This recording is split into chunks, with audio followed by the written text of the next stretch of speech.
सरकार के साथ अभी कोई बातचीत नहीं हुई है। मिल यमुनानगर का जो एसी की सबसे बड़ी मिल है उसको हमने बंद कर दिया है। जब तक गन्ने का रेट 450 रुपये प्रति क्विंटल नहीं मिलेगा, जब तक किसान यहाँ से नहीं उठेंगे। या हमारे प्रधानों की तरफ से ऐलान हो गया है कि हम दूध जो चारा है वो भी हम बंद कर सकते हैं, टोल प्लाजा है वो भी हम बंद कर सकते हैं। भारतीय किसान संघ जब तक बैठा रहेगा धरने पे, जब तक गन्ने का पूरा भाव नहीं मिलेगा। सरकार अब भी नहीं चेती तो पूरे संगठन रोड के ऊपर आएंगे और हम पूरे हरियाणा को जाम करेंगे।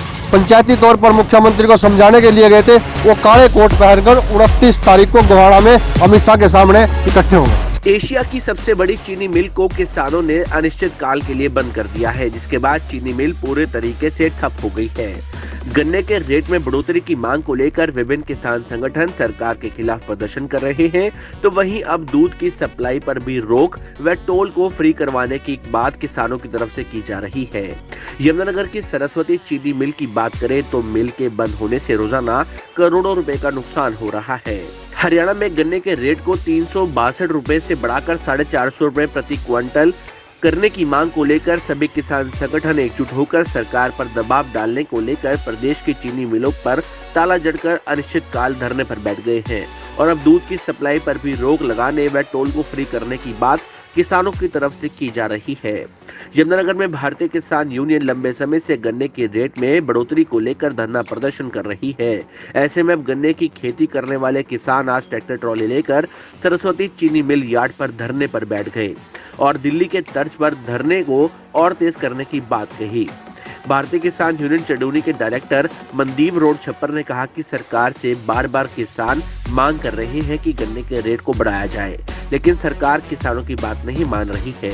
वहीं अब 23 जनवरी को कुरुक्षेत्र में महापंचायत होगी, जिसमें और भी बड़े निर्णय लिए जा सकते हैं। सरकार के साथ अभी कोई बातचीत नहीं हुई है। मिल यमुनानगर का जो एसी की सबसे बड़ी मिल है उसको हमने बंद कर दिया है। हरियाणा की प्रॉपर सारी मिल बंद हो चुकी है। जब तक गन्ने का रेट 450 रुपये प्रति क्विंटल नहीं मिलेगा, जब तक किसान यहाँ से नहीं उठेंगे। चाहे हमारा नुकसान बोलते हैं कि नुकसान हो जाएगा, सरकार बोलते हैं नुकसान हो जाएगा, फ़ायदा कहाँ हुआ किसानों का? फ़ायदा तो कोई हुआ नहीं, नुकसान ही कर रहे हैं, नुकसान ही हो रहा है किसानों का। जब तक 450 रुपये प्रति क्विंटल भाव नहीं मिलेगा, जब तक यहाँ पर किसान मजदूर और जो और संगठन हैं पूरे तन मन धन के साथ इसे लड़ाई लड़ेंगे, चाहे हम कुछ भी करना पड़े। अगर सरकार नहीं रेट बढ़ाती तो एक 23 तारीख को एक महापंचायत रखी करनाल के अंदर, जिसमें सारे संगठन उसमें शामिल होकर एक कड़े निर्णय लेंगे, या तो रोड जाम करने पड़ सकते हैं। जैसे अगर किसानों की तरफ से या हमारे प्रधानों की तरफ से ऐलान हो गया है कि हम दूध जो चारा है वो भी हम बंद कर सकते हैं, टोल प्लाजा है वो भी हम बंद कर सकते हैं। देखते हैं 23 तारीख को हमारा क्या निर्णय। सरकार नहीं रेट बढ़ाती तो एक कड़ा निर्णय लेकर एक आंदोलन की और बड़ी शुरुआत करेंगे। सरकार के साथ कंधे से कंधा मिलाने वाले भारतीय किसान संघ भी किसानों के साथ खड़ी है। भारतीय किसान संघ के जिला अध्यक्ष रामवीर चौहान ने कहा कि हमारा संगठन किसानों के साथ खड़ा है। जब तक गन्ने का रेट नहीं बढ़ता तब तक ऐसे ही धरने पर बैठे रहेंगे। उन्होंने कहा कि अगर सरकार ने जल्द बातचीत नहीं की तो सभी संगठन सड़कों पर आएंगे और हरियाणा को जाम किया जाएगा। की जो रणनीति है वो रहेगी, लड़ाई कहाँ तक चलेगी? भारतीय किसान संघ जब तक बैठा रहेगा धरने पे, जब तक गन्ने का पूरा भाव नहीं मिलेगा। और ये लड़ाई अगर सरकार ने नहीं सोची, बातचीत जल्दी नहीं करी तो लंबी चलने वाली है।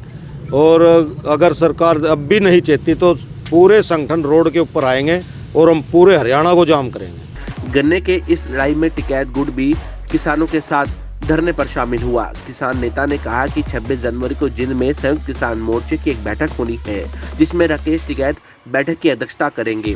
तो वहीं आने वाले 29 नवंबर को गृह मंत्री अमित शाह की एक रैली गोहाना में होनी है, जिसमें 101 किसान काले कोट पहनकर रैली का विरोध करेंगे।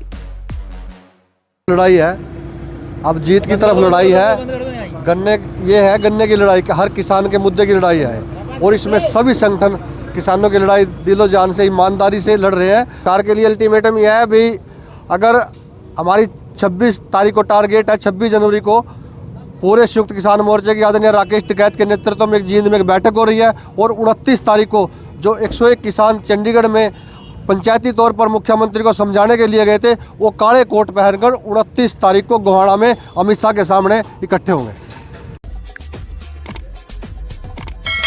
हरियाणा की हर अपडेट के लिए बेल आइकन दबाएं और सब्सक्राइब करें सिटी लाइव हरियाणा। फेसबुक पर भी हरियाणा की हर अपडेट के लिए सिटी लाइव हरियाणा पेज को लाइक करें।